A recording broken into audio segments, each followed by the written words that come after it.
And Jacob dwelt in the land wherein his father was a stranger, in the land of Canaan.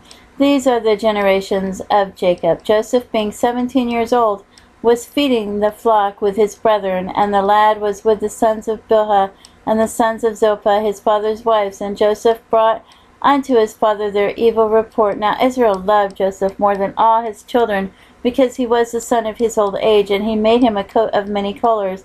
And when his brethren saw that their father loved him more than all his brethren, they hated him, and could not speak peaceably unto him. And Joseph dreamed a dream, and he told it to his brethren, and they hated him yet more the more. And he said unto them, Hear, I pray you, this dream that I have dreamed. For behold, we were binding sheaves in the field, and lo, my sheaf arose, and also stood upright. And behold, your sheaf stood round about, and made obeisance to my sheaf. And his brothers said unto him, Shalt thou indeed reign over us? Or shalt thou indeed have dominion over us? And they hated him yet the more for his dreams and for his words. And he dreamed yet another dream, and told his brethren, and said, Behold, I have dreamed a dream more. And behold, the sun and the moon and the 11 stars made obeisance to me. And he told it to his father and his brethren. And his father rebuked him, and said unto him, What is this dream that thou hast dreamed? Shall I and my mother and thy brethren indeed come to bow down ourselves to thee, to the earth? And his brethren envied him, but his father observed the saying. And his brethren went to feed their father's flock in Shechem. And Israel said unto Joseph, Do not thy brethren feed the flock in Shechem? Come, and I will send thee unto them. And he said to him, Here I am. And he said to him, Go, I pray thee, see whether it be well with thy brethren, and well with the flocks, and bring me word again. So he sent him out of the vale of Hebron, and he came to Shechem. And a certain man found him, and behold, he was wandering in the field. And the man asked him, saying, What seekest thou? And he said, I seek my brethren. Tell me, I pray thee, where they feed their flocks. And the man said, They are departed hence, for I heard them say, Let us go to Dothan. And Joseph went after his brethren, and found them in Dothan. And when they saw him afar off, even before he came near unto them, they conspired against him to slay him. And they said one to another, Behold, this dreamer cometh.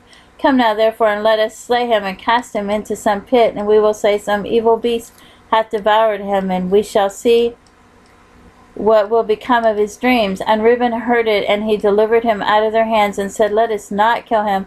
And Reuben said unto them, Shed no blood, but cast him into this pit that is in the wilderness, and lay no hand on him, that he might rid him out of their hands, to deliver him to his father again. And it came to pass, when Joseph was come unto his brethren, that they stripped Joseph out of his coat of many colors that was on him, and they took him and cast him into a pit. And the pit was empty, there was no water in it. And they sat down to eat bread. And they lifted up their eyes and looked, and behold, a company of Ishmaelites came from Gilead with their camels, bearing spicery and balm and myrrh, going to carry it down to Egypt. And Judah said unto his brethren, What profit is it us if we slay our brother and conceal his blood? Come, and let us sell him to Ishmaelites, and let not our hand be upon him, for he is our brother and our flesh. And his brethren were content. Then there passed by Midianite merchantmen, and they drew and lifted up Joseph out of the pit, and sold Joseph to the Ishmaelites for 20 pieces of silver. And they brought Joseph into Egypt. And Reuben returned into the pit, and behold, Joseph was not in the pit. And he rent his clothes, and he returned unto his brethren, and said, The child is not, and I, whither shall I go? And they took Joseph's coat, and killed the kid of the goats, and dipped the coat in the blood. And they sent the coat of many colors, and they brought it to their father, and said, This have we found. Know not whether it be thy son's coat or no. And he knew it, and he said, It is my son's coat. An evil beast hath devoured him. Joseph is without doubt rent in pieces.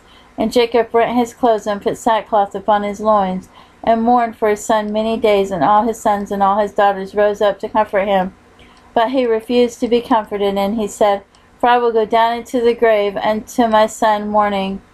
Thus his father wept for him. And the Midianites sold him into Egypt unto Potiphar, an officer of Pharaoh's, and captain of the guard.